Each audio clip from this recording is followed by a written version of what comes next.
पाकिस्तान को गैर मुल्की कर्जों के हुसूल में 50% कमी का सामना है। इक्तसादी उमूर डिवीजन ने आगाह किया है कि पाकिस्तान को गुज़िश्ता माली साल नवंबर में 846.76 मिलियन डॉलर के कर्ज मिले थे, जबकि रवा बरस नवंबर में सिर्फ 415.99 मिलियन डॉलर्स के गैर मुल्की कर्जे के हुसूल में कामयाबी हुई।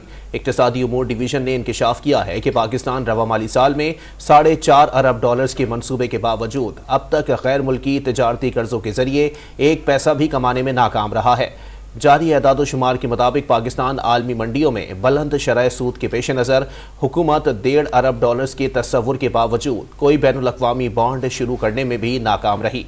रवा साल के इब्तिदाई 5 माह में पाकिस्तान को कुल 4 अरब 28.5 करोड़ डॉलर्स के गैर मुल्की कर्जे मिले हैं, जबकि गुज़िश्ता माली साल के इस अरसे में पाकिस्तान ने 5.11 अरब डॉलर्स हासिल किए थे।